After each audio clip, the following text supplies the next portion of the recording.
Hello everyone. आज का जो हमारा केमिस्ट्री का टॉपिक है वो है कोऑर्डिनेशन कंपाउंड्स।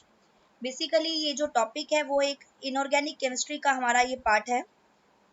कोऑर्डिनेशन कंपाउंड्स हमारा इनऑर्गेनिक केमिस्ट्री का बहुत ही अच्छा टॉपिक समझा जाता है और इस टॉपिक की ना इम्पोर्टेंस बहुत ज़्यादा है। जितने भी आप कॉम्पिटिटिव एग्जाम्स को देखते हो, अगर मैं 12th स्टैंडर्ड से बात करूँ, 12th स्टैंडर्ड में आप सीबीएसई बोर्ड का एग्जाम देते हो, बहुत से स्टेट यूनिवर्सिटीज जो स्टेट बोर्ड हैं आप उनके एग्जाम्स देते हो, तो ये टॉपिक की काफ़ी अच्छी वेटेज रहती है।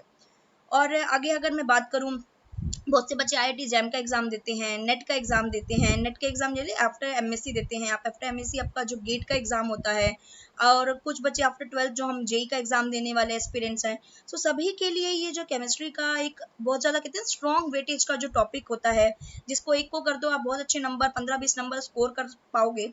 और आपको बहुत सारे ना इनके क्वेश्चंस भी देखने को मिलेंगे। आप इनके प्रीवियस ईयर्स उठा के देखो, आप किसी भी कॉम्पिटिटिव एग्जाम के, तो कोऑर्डिनेशन केमिस्ट्री का आपको फॉर श्योर एक अच्छा खासा मार्क्स का वैल्यू का आपको ये टॉपिक मिलेगा। जब इसकी इतनी इंपॉर्टेंस है तो इस टॉपिक को हम पढ़ते हैं, समझते हैं। इस टॉपिक के आगे जो हम क्वेश्चंस भी करेंगे, हम प्रीवियस ईयर क्वेश्चंस भी देखेंगे, कहाँ कहाँ से क्वेश्चंस बनता है।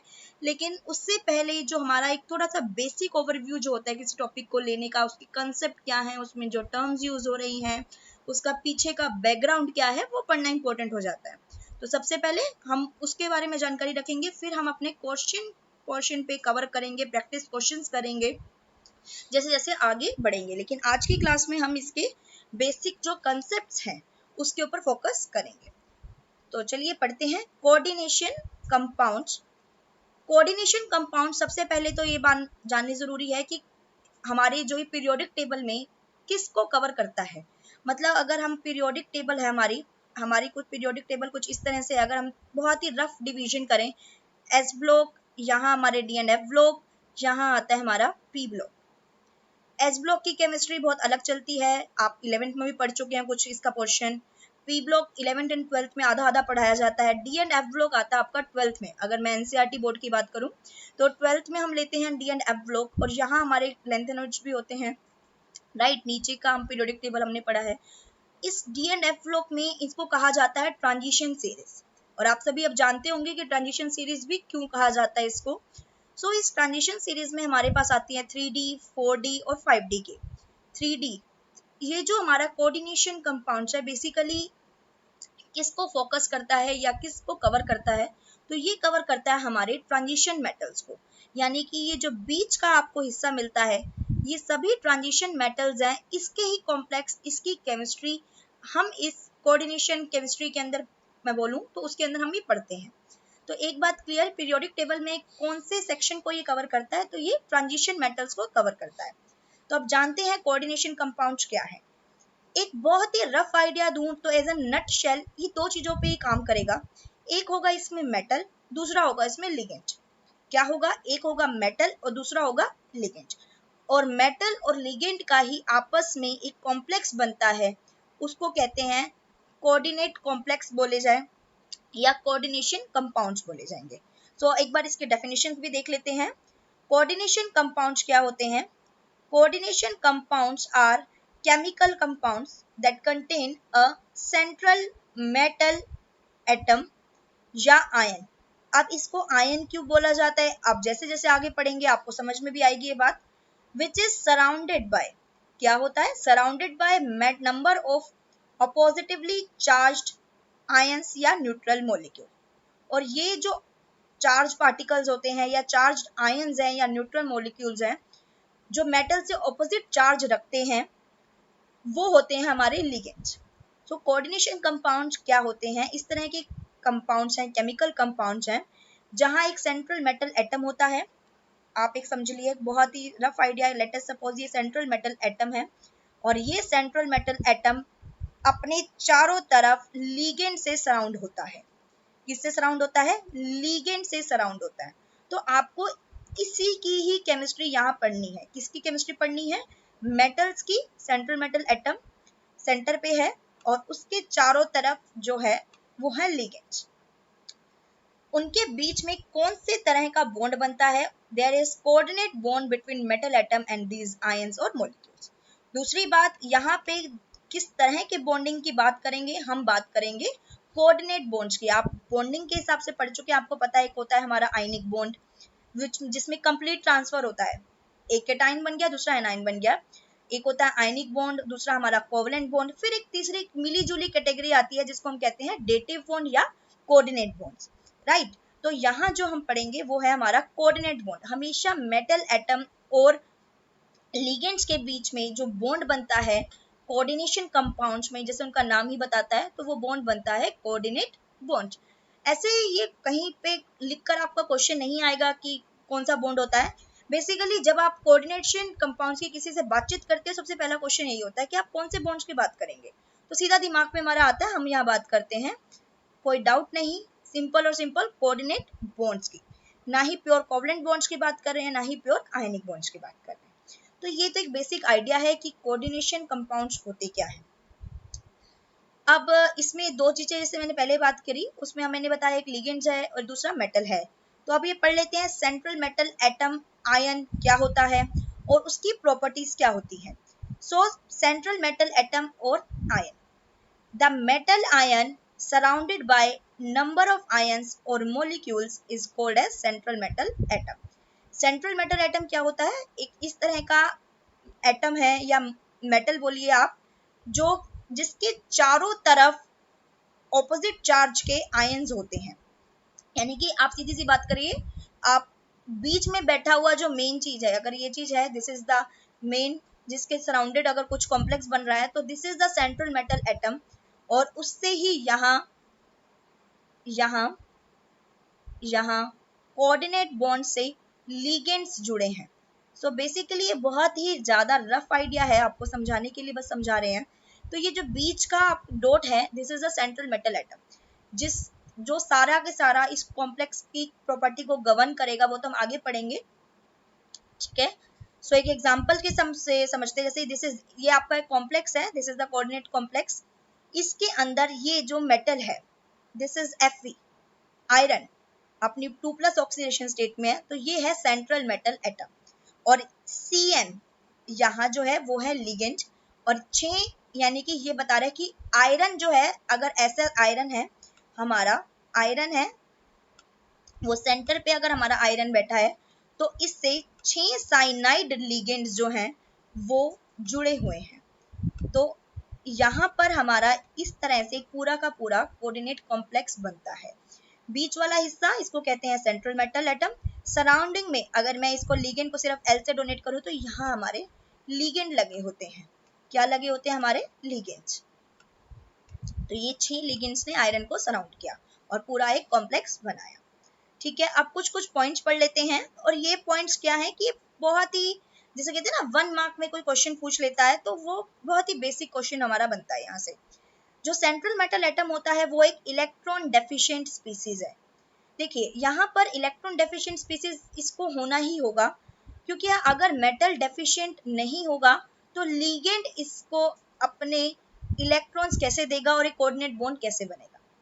अगर मैं इसके बैकग्राउंड में बात करूं तो यहाँ पर जो हमारा मेटल आयन होता है उसकी क्या प्रॉपर्टी होती है कि वो एक इलेक्ट्रॉन डेफिशिएंट स्पीसीज है। डेफिशिएंट मतलब उसके पास इलेक्ट्रॉन्स की कमी है, और वही लिगेंड के पास है, लिगेंड उसके पास आता है, वो देखता है हाँ मेटल के पास इलेक्ट्रॉन्स की कमी है, तो लिगेंड अपने कोऑर्डिनेट बॉन्ड्स के माध्यम से या by the method of coordinate bonds वो इलेक्ट्रॉन्स मेटल को देता है।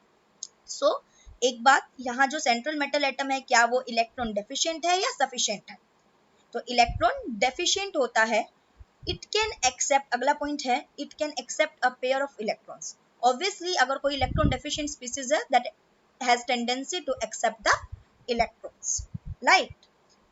सो if it is electron deficient species, so ये किसकी तरह काम करता है, electrophile. Electrophile is basically made of 2 words, electro का मतलब इलेक्ट्रॉन, फाइल का यहाँ होता है लवर। सो बेसिकली जो मेटल आयन होता है वो इलेक्ट्रॉन लवर होता है, मीन्स क्योंकि वो इलेक्ट्रॉन डेफिशिएंट है, मेटल को क्या चाहिए, इलेक्ट्रॉन्स चाहिए। और आप लुईस एसिड, लुईस बेसिस के बारे में तो जानते हैं, लुईस एसिड्स कौन से होते हैं जिनके पास इलेक्ट्रॉन्स की कमी होती है। सो बेसिकली अगर हम इसकी प्रॉपर्टी डिस्कस करें, सेंट्रल मेटल आयन क्या है, एक इलेक्ट्रॉन डेफिशिएंट स्पीसीज है। It has tendency to accept the pair of electrons, और ये किसकी तरह काम करता है, ये इलेक्ट्रोफाइल की तरह काम करता है। और किसकी तरह इसको कहा जाता है, ये एक लुईस एसिड की तरह काम करता है। किसकी तरह काम करता है, एक लुईस एसिड की तरह। ये पूरी की पूरी बात हुई हमारी कॉम्प्लेक्स के एक हिस्से की, which is central metal atom, जो यहाँ पे मैंने आपको दिखाया बताया भी है, which is iron, like this. अब जो इसके सराउंडिंग मॉलिक्यूल्स होते हैं वो क्या होते हैं, उनको बोलते हैं लिगेंड्स। क्या बोलते हैं उनको, लिगेंड्स। अ मॉलिक्यूल, वो एक मॉलिक्यूल भी हो सकता है, वो आयन भी हो सकता है, या ग्रुप भी हो सकता है, that coordinate to metal atom, जो मेटल के एटम के साथ कोऑर्डिनेट करता है इन ए कॉम्प्लेक्स और coordination compound is called as ligand.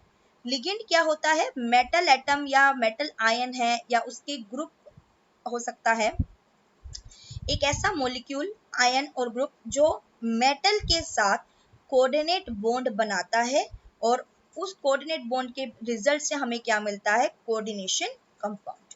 जैसे ही ऊपर के एग्जांपल को ही हम अगर फिर कंसिडर करें, सो यहाँ जो हमारा साइनाइड है, बेटे ये साइनाइड क्या है, यहाँ हमारा साइनाइड हमारा यहाँ लिगेंड है। आयरन जो है वो एक सेंट्रल मेटल एटम है, और साइनाइड जो है वो यहाँ हमारा लिगेंड्स का काम करता है, जो इस मेटल एटम को सराउंड करता है।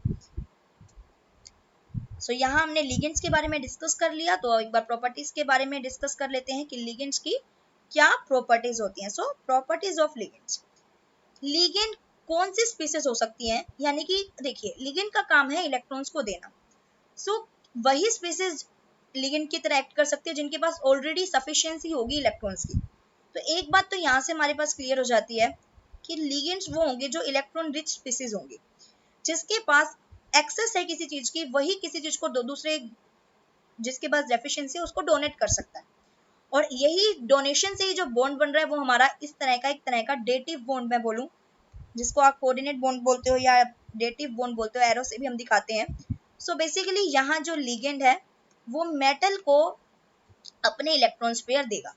तो बेसिकली कौन सी स्पीसीज हमारी लिगेंड की तरह काम कर सकती हैं, ऐसी स्पीसीज होंगी जिनके पास must have at least one lone pair of electrons, यानी उनके पास कम से कम एक लोन पेयर ऑफ इलेक्ट्रॉन्स का होना चाहिए। ठीक है, दूसरी बात, अगर लोन पेयर ऑफ इलेक्ट्रॉन्स तो है, लेकिन इनकी टेंडेंसी भी होनी चाहिए कि वो इसको डोनेट कर सके। केवल होने से कोई फायदा नहीं है, लिगेंड्स की ये टेंडेंसी होनी चाहिए कि वो अपने लोन पेयर्स को डोनेट भी कर सकता है। ठीक है, तो इसका मतलब लिगेंड कौन सी स्पीसीज होंगी, लिगेंड होंगी हमारी इलेक्ट्रॉन रिच स्पीसीज। जो ये इलेक्ट्रॉन रिच स्पीसीज हैं उनको कहते हैं लिगेंड। लिगेंड किसकी तरह काम करते हैं, देखिए एक तरह का अगर बताया जाए तो एक लुईस एसिड बेस पेयर बनता है मेटल का और लिगेंड का। मेटल है गरीब, लिगेंड है अमीर। जो गरीब होता है लुईस के टर्म्स में वो एसिड हो गया, बिकॉज एसिड भी क्या होंगे, इलेक्ट्रॉन डेफिशिएंट। ठीक है, और जो अमीर है वो क्या हो जाएगा, हमारा लुईस बेस। और जो अमीर होता है, आप ऑर्गेनिक के टर्म्स में उसको समझाते हैं न्यूक्लियोफाइल। सो लिगेंड हमारा किस तरह से एक्ट करता है, वो एक इलेक्ट्रॉन रिच स्पीसीज होती है, वो एक हमारा लुईस बेस कहलाता है, और एक न्यूक्लियोफाइल की तरह काम करता है, और इसका मेन काम होता है अपने पेयर ऑफ इलेक्ट्रॉन्स को डोनेट करना, किसको, मेटल को। अब जो ये लिगेंड है वो किस तरह से हो सकता है, वो न्यूट्रल भी हो सकता है, जैसे वाटर है H2O एक न्यूट्रल लिगेंड है, पॉजिटिवली भी चार्ज हो सकता है या नेगेटिवली भी चार्ज हो सकता है। तो लिगेंड्स हमारे क्या हो सकते हैं, न्यूट्रल भी हो सकते हैं, पॉजिटिवली भी हो सकते हैं, और नेगेटिवली चार्ज स्पीसीज भी हो सकते हैं। यहाँ कुछ एग्जांपल्स भी लिखे हैं, जैसे वाटर है, अमोनिया NH3, ये न्यूट्रल लिगेंड्स के एग्जांपल हैं। Carbonyl, this is also a neutral ligand. पर यहाँ पर जो साइनाइड Cn नेगेटिव, वो एक नेगेटिवली चार्ज लिगेंड की तरह काम करता है। आगे बढ़ते हैं, क्लासिफिकेशन ऑफ लिगेंड्स। देखिए लिगेंड्स के बारे में जानना इसलिए इंपॉर्टेंट हो जाता है क्योंकि आगे जितनी भी हमारी केमिस्ट्री होगी, आप लिगेंड मेटल को सेम रख रहे हैं, लिगेंड्स को चेंज कर रहे हैं, तो पूरी की पूरी उस कॉम्प्लेक्स की केमिस्ट्री बदल जाती है। तो इसीलिए लिगेंड्स के बारे में जानकारी रखना इंपॉर्टेंट है। सो अब देख लेते हैं कैसे हम इसको क्लासीफाई करेंगे, depending upon the number of ligand donor atoms, यानी कि एक लिगेंड्स में कितने डोनर एटम्स हैं that attach to metal atom। Ligands को क्लासिफाई कर सकते हैं इस बेसिस पर दो तरह से, यानी किसी एक लिगेंड के अंदर कितने डोनर एटम हैं जो मेटल के साथ अटैच हो सकते हैं, उस बेसिस पर हमने दो क्लासिफिकेशंस कर दी हैं। एक है हमारा मोनोडेंटेट लिगेंड्स, दूसरे आते हैं हमारे पॉलीडेंटेट या मल्टीडेंटेट लिगेंड्स। किस बेसिस पे क्लासिफिकेशन की गई है? हमने क्लासिफिकेशन की है on the basis of number of donor atoms that can attach to the metal ion या एटम। लिगेंड्स के कितने डोनर एटम्स हैं जो मेटल के साथ अटैच हो सकते हैं? मोनोडेंटेट या पॉलीडेंटेट, दो क्लासिफिकेशंस हैं। अब यहाँ एक नया वर्ड यूज किया है विच इज डेंटेट। डेंटेट का क्या मतलब होता है तो देखते हैं। What is denticity of a ligand? Denticity का मतलब होता है किसी भी लिगेंड की, अगर सिंपली शब्दों में बात किया जाए, किसी भी लिगेंड में नंबर ऑफ डोनर एटम्स होंगे किसी एक लिगेंड में जो मेटल के कॉम्प्लेक्स के साथ बाइंड करते हैं, उसको कहा जाता है उसकी डेंटिसिटी। यानी एक लिगेंड में अगर 5 डोनर एटम्स हैं लेकिन किसी वक्त पे केवल 3 डोनर एटम्स ही हैं जो लिगेंड के मेटल के साथ बाइंड है, लिगेंड के 5 डोनर एटम्स हो लेकिन केवल 3 ही बाइंड करेंगे, तब हम लिगेंड की डेंटिसिटी कितनी हो गई 3 बताएंगे। सो इसको डिफाइन करने के दो तरीके हैं। एक तरीके से आप बता सकते हो denticity of a ligand is the number of pair of electrons shared with the metal atom, यानी कि लिगेंड के कितने number of pairs of electrons share किए गए हैं मेटल के साथ। दूसरे सरल शब्दों में which is easy to understand is that how many number of donor atoms of the same ligand that binds to the metal center। एक मेटल सेंटर से लिगेंड के कितने डोनर एटम्स बाइंड कर सकते हैं। तो ये डेंटिसिटी जो वर्ड है अच्छा है, मतलब अगर नॉर्मली किसी टेस्ट पेपर की बात की जाए, थ्योरेटिकल टेस्ट पेपर की, तो डेंटिसिटी पूछ सकते हैं what is denticity, what do you understand by the denticity. ठीक है, आगे हम बढ़ते हैं, इसकी क्लासिफिकेशन पढ़ते हैं। Monodentate ligand. मोनोडेंटेट लिगेंड क्या होते हैं? When a ligand is bound to a metal atom through single donor atom, यानी कि अगर केवल एक ही donor atom, single donor atom, देखिए इसको अंडरलाइन किया गया है, सिंगल डोनर एटम, जब कोई एक लिगेंड मेटल से बाउंड करता है केवल और केवल एक डोनर एटम से, तो उसको कहा जाता है मोनोडेंटेट। देखिए आधी बात तो इसमें इसके नाम से समझ में आ जाती है। Mono which is, monos Greek word है जिसका मतलब होता है वन,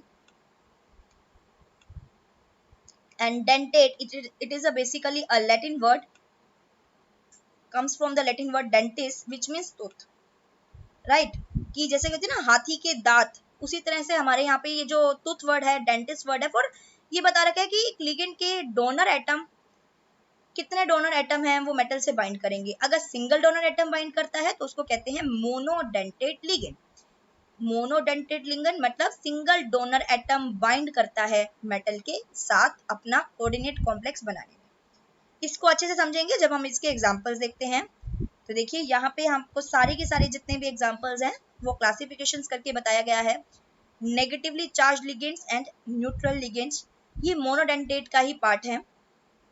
ये मैं आपको ये बताना चाहूंगी, ये this table is important, right, this is important table, क्योंकि आप इसके साथ इस टेबल में, this is very much important table, right, क्योंकि यहाँ पर ना सभी लिगेंड्स के बारे में ऑलमोस्ट कवर अप किया गया है जो आपके कॉम्प्लेक्स में जितने आप देखते हो, आप क्वेश्चंस के अंदर आएंगे। और आपको पता भी होना चाहिए ये इनको बोलते कैसे हैं, फ्लोरो, आइडो, क्लोरो, ब्रोमो, हाइड्रोक्सो, ओक्सो, अमीडो, क्योंकि नेक्स्ट जो हमारे टॉपिक आएंगे उसमें एक नेमिंग का टॉपिक भी आएगा। नोमेनक्लेचर जब हम करेंगे कोऑर्डिनेट कॉम्प्लेक्स की, तो वहां ये बहुत हेल्प करते हैं आपको।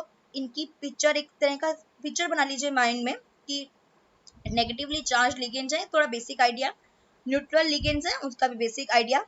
सो इसमें एग्जांपल्स है जैसे कि F negative which is called as fluoro, I negative iodo, Cl negative chloro, Br negative bromo, OH negative hydroxo, hydroxide ion होता है तो वहां से बना है हाइड्रोक्सो। ऑक्सीजन पे 2 negative charge which is called as oxo. NH2 negative amide से बनता है अमाइडो। अजाइड से बन गया N3 नेगेटिव, आप ऑर्गेनिक में पढ़ते हैं विच इज अजाइड। साइनाइड से बनता है साइनो। सल्फेट का बन गया है यहाँ sulphato. NO3 negative nitrato. SCN negative thiocyanato. NCS negative isothiocyanato. Actually हम लोग इसमें कंफ्यूजन कर देते हैं और बहुत से बच्चों की कंफ्यूजन होती है SCN नेगेटिव और NCS नेगेटिव। बेटे इसके नाम को बहुत ध्यान से रखना, ध्यान में, क्योंकि जब हम इनकी नेमिंग करेंगे तो वहां ये चीज आएगी, किसको थायोसाइनेटो लिखना है, किसी को आइसोथायोसाइनेटो लिखना है, और CNO negative is cyanato. There is difference between cyno, which is CN negative, here it is cyno and it is cyneto. Fine. उसी तरह यहाँ पर हमारे कुछ बेसिक न्यूट्रल लिगेंड्स हैं, जैसे C2H4 इथाइलिन, ठीक है, ट्राइफिनाइल फोस्फीन, बिकॉज ये पूरा हिस्सा क्या होगा, फिनाइल रिंग, जो हमारी ये फिनाइल रिंग बनती है,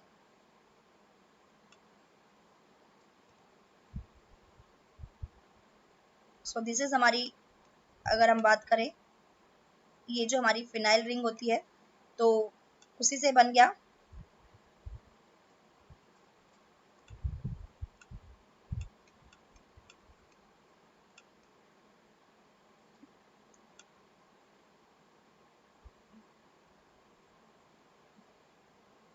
उसमें हमारे हाइड्राजिन, हाइड्रोक्सिल अमीन, ट्राई मिथाइल, 3 मिथाइल लगे हैं और नाइट्रोजन है, तो यहाँ पे हमारा नाम आ जाता है ट्राई मिथाइल अमीन।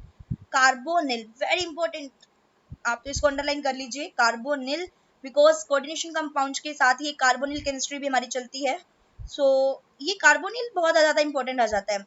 इस कार्बोनिल लिगेंड की वजह से एक ऑर्गेनोमेटेलिक पूरा की पूरी ब्रांच आ जाती है हमारी। सो कार्बोनिल, यहाँ ammonia amine, thiocarbonyl, water aqua, NO nitrosyl, NS thionitrosyl और पायरासिल। तो ये कुछ कॉमन कॉमन जो हमारे न्यूट्रल लिगेंड्स हैं वो सारे यहाँ पे कवर अप है। तो this is very important table, आप सभी इसको जरूर से जरूर ध्यान रखेंगे, ठीक है। अब बढ़ते हैं, अभी तक हमने पढ़ लिया जो मोनोडेंटेट लिगेंड्स हैं उसके बारे में हमने पढ़ लिया है। अब जो है हमारे वो हैं पॉलीडेंटेट और मल्टीडेंटेट लिगेंड्स। लेकिन आधी बात तो इसके नाम बता देते हैं। पॉलीडेंटेट मतलब ऐसा लिगेंड जहां एक से ज्यादा डोनर एटम होंगे, वो मेटल से कनेक्ट हो सकते हैं। मल्टीडेंटेट का मतलब भी वही, मल्टी मतलब बहुत ज्यादा, डेंटिसिटी मतलब उसकी कनेक्टिंग पावर बहुत ज्यादा होगी।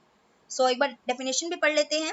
द लिगेंड्स, अगर हम इसकी डेफिनेशन पढ़ें, the ligands that bound to metal ion through electron pairs present on more than one donor atoms, यानी कि एक से ज्यादा डोनर एटम्स के इलेक्ट्रॉन पेयर से लिगेंड मेटल से कनेक्ट हो।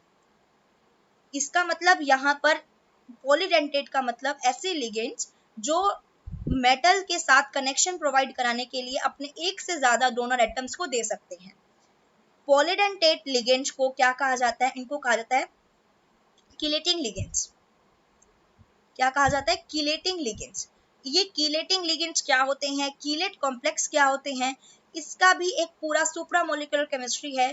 पूरा का पूरा सुप्रामोलिकुलर केमिस्ट्री में हम इन्हीं कॉम्प्लेक्स की बात करते हैं। बहुत इंपॉर्टेंट आता है थियोरेटिकल कंसेप्ट से भी और प्रैक्टिकली कंसेप्ट से भी, कीलेट कॉम्प्लेक्स क्या होते हैं और कीलेट इफेक्ट क्या होता है। तो ये एक तरह के अलग ब्रांच भी कवर अप करता है सुप्रामोलिकुलर केमिस्ट्री, वहां हम इसकी डिस्कशन करते हैं और वहां पे हम इन्हीं लिगेंड्स की बातचीत करते हैं जो है पॉलीडेंटेट लिगेंड्स। तो देखिए, आप पढ़ने के दौरान आपको ये समझ में आ रहा है कि इस कोऑर्डिनेशन कॉम्प्लेक्स के साथ साथ मैं आपको OMC के बारे में भी मैं कहीं ना कहीं ले गई, ऑर्गेनोमेटेलिक केमिस्ट्री, और कहीं ना कहीं मैंने एक और ब्रांच बताई सुप्रामोलिकुलर केमिस्ट्री। सो अल्टीमेटली ये जो ligand chemistry is not that much bound to the coordination, right, it has very much large scope for your knowledge, for your understanding as well as for examination point of view. तो तभी ये topic बहुत ही मजेदार हो जाता है, interesting हो जाता है और यूजफुल भी बहुत ज्यादा है, बिकॉज ये हर चीज की कहीं ना कहीं वहां पे ये यूज होंगे। So polydentate ligands are also called as chelating ligands, क्योंकि किलेटिंग लिगेंड्स का मतलब होता है, किलेट का मतलब होता है रिंग लाइक स्ट्रक्चर्स बनाना। बड़ी बड़ी ऐसे दिखेंगी आपको, बड़ी बड़ी जो हमारी रिंग्स होती हैं, बड़े बड़े कॉम्प्लेक्स बनते हैं इनके। These ligands can form more than one rings with a metal atom or ion. These ligands can form 5 or 6 membered rings including the metal ion, and these are called as chelate rings. So what are the chelate rings? Chelate rings are those which are formed by the metal and polydentate ligands. Metal और polydentate ligand से बनी हुई rings जो 5 या 6 member से भी ज्यादा हो सकती हैं, उनको कहा जाता है कीलेट रिंग्स, और इन कॉम्प्लेक्स को कहते हैं कीलेट्स। क्या कहते हैं, कीलेट्स। और कीलेटिंग एजेंट्स क्या होते हैं, ए मोलिक्यूल, आयन और radical that can form the chelate is called as chelating agent. Obviously chelating agents कौन से होंगे, जो कीलेट रिंग्स बना सकते हैं, जिसमें जो लिगेंड्स होते हैं वो हमारे कौन से होते हैं, पॉलीडेंटेट लिगेंड्स। पॉलीडेंटेट लिगेंड्स मतलब ऐसे लिगेंड जिसमें एक से ज्यादा डोनर एटम्स हो जो मेटल के साथ कोऑर्डिनेट बॉन्ड्स बना सकते हैं। These agents are capable of coordinating to a metal atom at more than one point. वही बात है, एक से ज्यादा तरह से आप इस मेटल के साथ कोऑर्डिनेट वो कर सकते हैं। अब हम पढ़ते हैं क्लासिफिकेशन ऑफ पॉलीडेंटेट लिगेंड्स। देखिए मोनोडेंटेट है, उसकी दो टेबल्स आपको बताई थी, जहां पे हमने मोनोडेंटेट के बारे में नेगेटिवली चार्ज लिगेंड्स के बारे में पढ़ा और न्यूट्रल लिगेंड्स के हमने बारे में पढ़ा। वहीं पर हमारे पॉलीडेंटेट है, उसको भी सब डिविजन्स करी गई हैं। ये सब डिविजन्स इसीलिए कही गई हैं क्योंकि आपकी अंडरस्टैंडिंग जो है बढ़ाने के लिए और एक क्लियर कट पिक्चर आपको मिले कि कहाँ कहाँ कौन से क्लासिफिकेशंस हैं लिगेंड्स की। क्योंकि लिगेंड्स की केमिस्ट्री कोऑर्डिनेशन में तो इम्पोर्टेंट है नो डाउट, लेकिन ओएमसी में भी कहीं ना कहीं इसकी इंपॉर्टेंस आ जाती है लिगेंड की जानकारी, और साथ के साथ सुप्रामोलिकुलर केमिस्ट्री है वो भी आपका एक पार्ट है, वहां भी आप इस लिगेंड्स के बारे में पढ़ेंगे। कुछ पोर्शन बायो इनऑर्गेनिक केमिस्ट्री में भी इसका इंट्रोड्यूस होता है। सो बेसिकली ये चैप्टर मैं आपको बता रही हूँ बहुत ज्यादा अच्छा, प्यारा कहें या इंटरेस्टिंग कहें, और इसकी वेटेज भी बहुत अच्छी होती है। तो देखते हैं पॉलीडेंटेट लिगेंड्स। पॉलीडेंटेट लिगेंड्स में क्लासिफिकेशन है बाइडेंटेट, ट्राइडेंटेट, टेट्राडेंटेट और पेंटाडेंटेट एंड हेक्साडेंटेट। तो इस तरह से हमने इसकी क्लासिफिकेशंस करी गई हैं, 5 क्लासिफिकेशन है। बाइडेंटेट देखिए, आप तो नाम से आप सब चीजें समझ पाएंगे। बाई का मतलब दो, डेंटिसिटी का मतलब दांत या दो पॉसिबिलिटीज हो जहां से मेटल से कनेक्ट हो सके।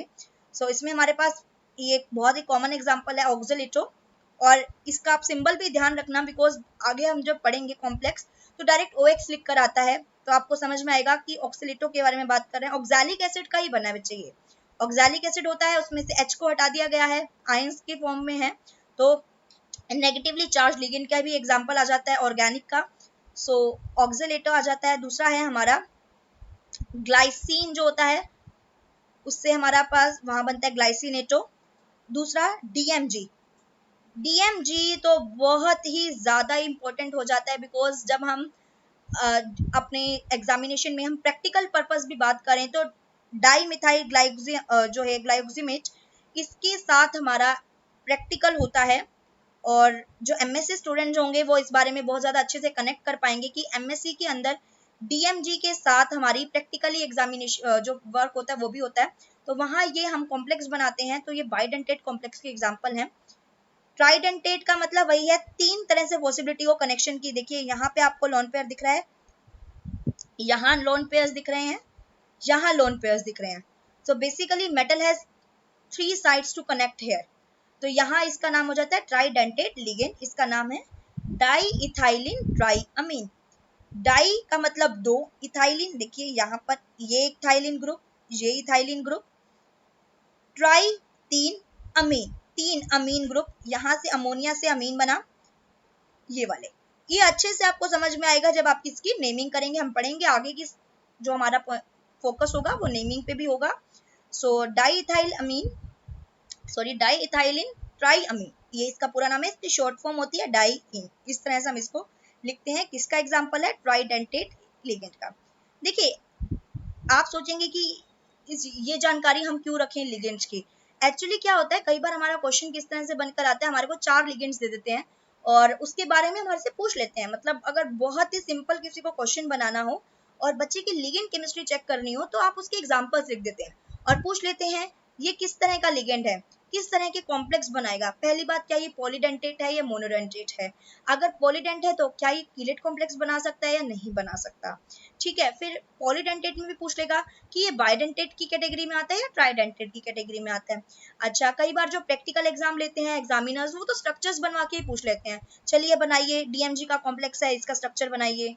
तो ये जानकारी अगर आपको लिगेंड की है तो स्ट्रक्चर बनाना हम जो आगे सीखेंगे वो आपके लिए बहुत ही ज्यादा इजी हो जाएगा।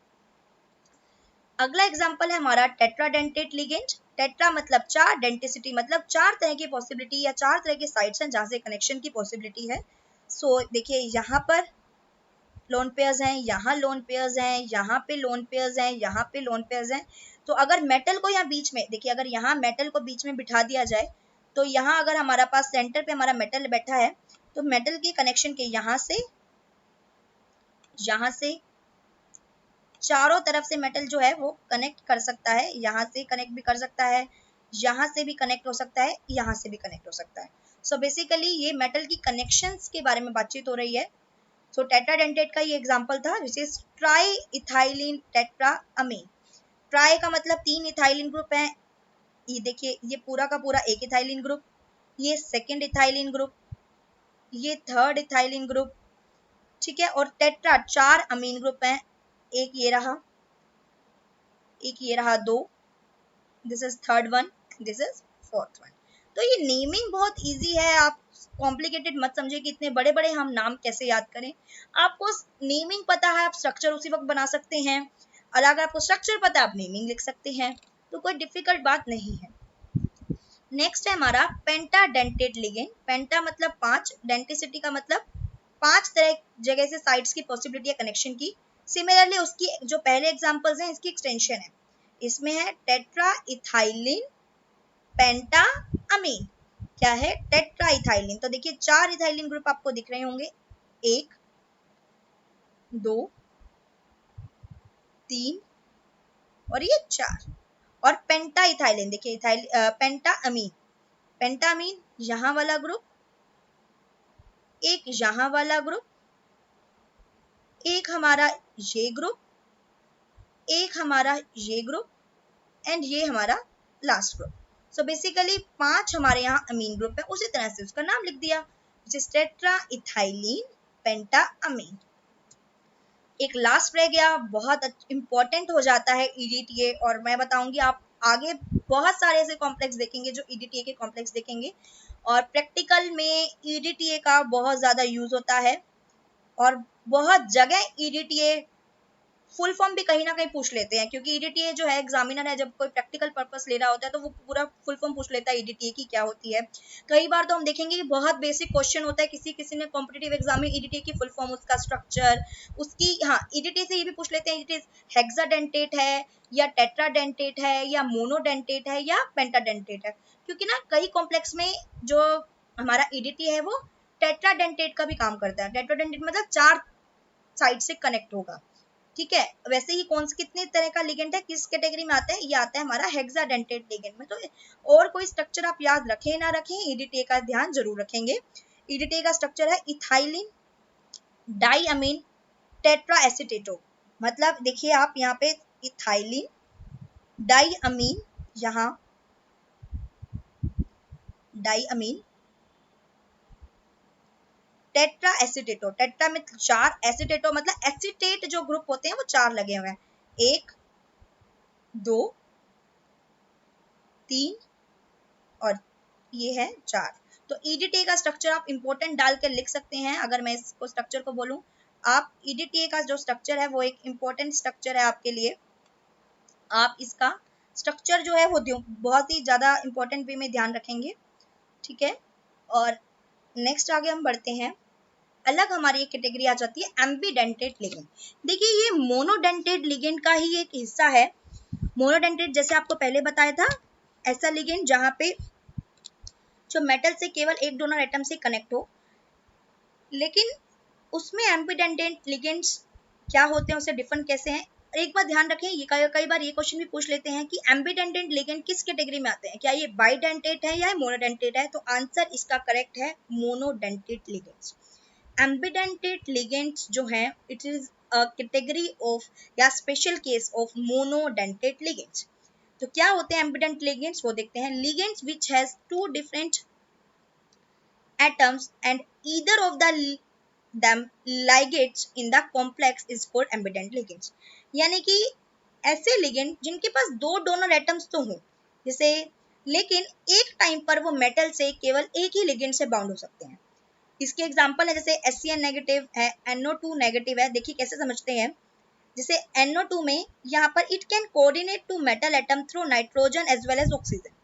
ये नाइट्रोजन से भी कनेक्ट कर सकता है, ऑक्सीजन से भी मेटल से कनेक्ट कर सकता है। लेकिन जैसे मैंने पहले ही बताया कि जो एम्बीडेंटेट हैं वो किस कैटेगरी में आते हैं, वो मोनोडेंटेट की कैटेगरी में आते हैं। और मोनोडेंटेट में मतलब एक डोनर एटम से ही मेटल बाउंड होगा।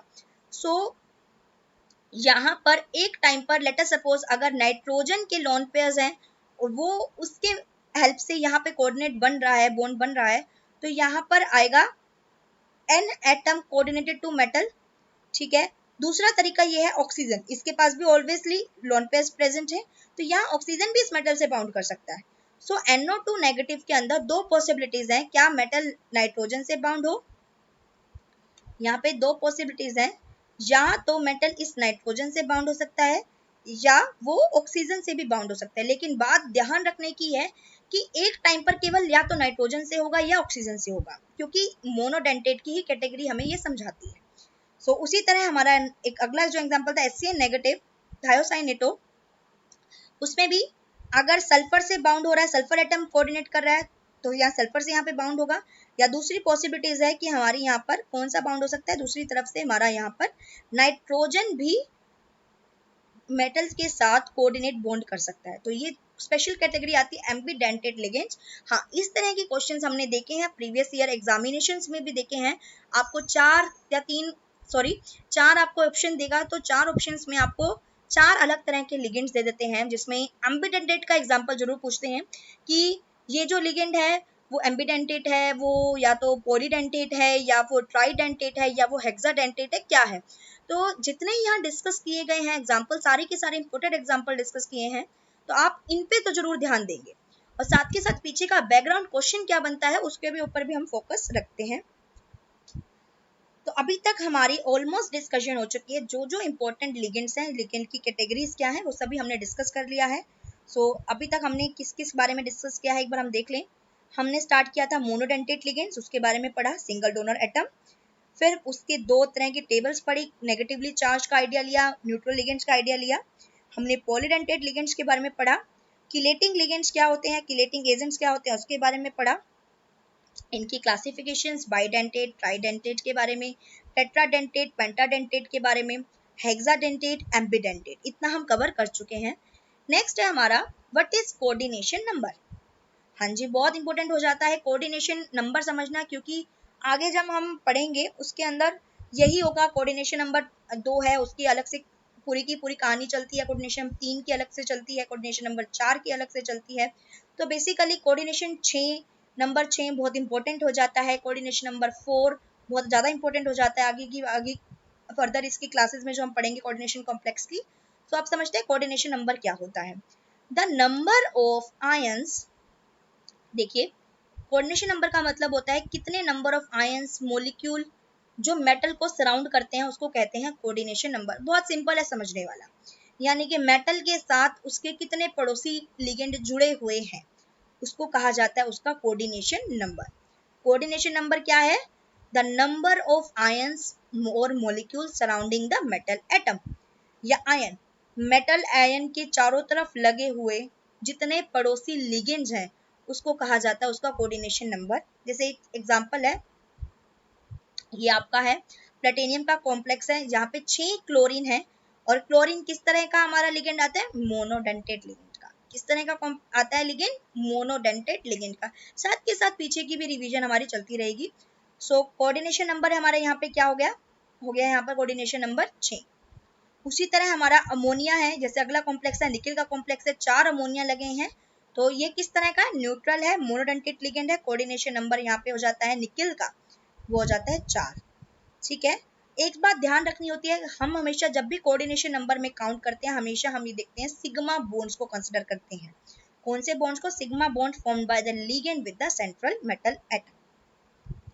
ठीक है, अब पढ़ते हैं कोऑर्डिनेशन स्फीयर क्या होता है।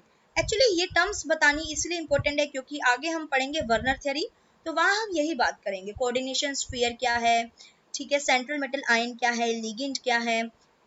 तो कोऑर्डिनेशन स्फीयर क्या होता है कि देखिए पूरा का पूरा the square brackets enclosing a central metal atom या ion and ligand is called as coordination sphere. Coordination sphere का मतलब होता है पूरा का पूरा, ये जो आपको ये पूरा का पूरा मोइटी दिख रही है, this is the complete species, ये सारा का सारा एक कोऑर्डिनेशन स्फीयर कहलाता है। कोऑर्डिनेशन स्फीयर में क्या क्या चीजें हैं, एक सेंट्रल मेटल है जो हमारा आयरन है यहाँ पर, और इस आयरन के चारों तरफ ये मैं बताऊं आपके जो 6 कोऑर्डिनेशन के साथ साइनाइड इससे अटैच्ड है। सो और ये जो हमने स्क्वायर ब्रैकेट्स लगाई है, this is the square brackets, so basically ये जो स्क्वायर ब्रैकेट्स हैं ये किसको किसको इंक्लोज कर रही हैं, वो हमारे मेटल एटम को और उसके लिगेंड को, और ये पूरा मोइटी जो होती है वो कहलाती है कोऑर्डिनेशन स्फीयर। किसी के ऊपर जो चार्ज, ये कॉम्प्लेक्स आपका बना है, वो चार्ज कैसा होता है, जैसे यहाँ पे चार्ज लिखा है, the charge on the complex is equal to the algebraic sum of the charges on all the ligands coordinated to the central metal ion. तो हम आगे समझेंगे कि चार्जेस कैसे निकलते हैं। तो बेसिकली अभी आप बेसिक आइडिया लगाइए कि एल्जेब्रिक सम है, जितना भी लिगेंड्स का हमारा चार्ज है, मेटल की ऑक्सीडेशन स्टेट है, उन सबका जब एल्जेब्रिक सम करते हैं तो जब नेट शेल हमारा बनता है वो आता है हमारा यहाँ पर कॉम्प्लेक्स के ऊपर चार्ज। ठीक है, अब हम समझेंगे यहाँ पर होमोलिप्टिक एंड हेट्रोलिप्टिक कॉम्प्लेक्सेस, और ये पूछ लेते हैं डेफिनेशन के तौर पे भी पूछ लेते हैं या एग्जाम्पल देकर पूछ लेते हैं whether this is in category of homoleptic complex और हेट्रोलिप्टिक कॉम्प्लेक्स। ठीक है, और थियोरेटिकल वे में भी ये पूछ लेते हैं, आप जब पेपर लिखते हैं तो वहां भी पूछ लेते हैं होमोलिप्टिक कॉम्प्लेक्सेस क्या होते हैं। तो देखते हैं क्या होते हैं। होमो का मतलब होता है सेम, नाम से समझ में आता है। So complexes in which a metal is bound to only one kind of donor group, यानी कि अगर देखिए सिंपल समझे, सिंपल लैंग्वेज में, ये कोबाल्ट है, कोबाल्ट का कॉम्प्लेक्स है, एक ही टाइप के लिगेंड लगे हैं, सारे के सारे अमोनिया, तो ये किस में आ जाता है, होमोलिप्टिक कॉम्प्लेक्स में। यानी कि ऐसा कॉम्प्लेक्स जिसमें मेटल है वो एक ही टाइप के ही डोनर एटम से बाउंड हो, उसको कहते हैं होमोलिप्टिक।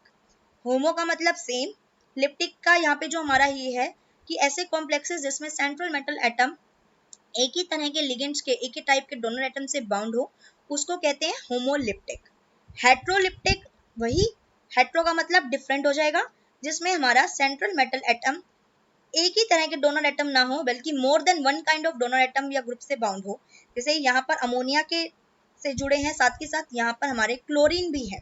सो अगर कॉम्प्लेक्स ये कोबाल्ट का बनेगा, जो 6 कोऑर्डिनेशन नंबर है यहाँ पर, कोबाल्ट क्या है, सेंट्रल मेटल एटम, कौन से टाइप के लिगेंड्स है, अमोनिया और क्लोरो, दोनों ही तरह के हमारे एक मोनोडेंटेड लिगेंड्स लगे हुए हैं, हर किसी की डेंसिटी है यहाँ पर 1, तो इसको कहते हैं हेट्रोलिप्टिक कॉम्प्लेक्स।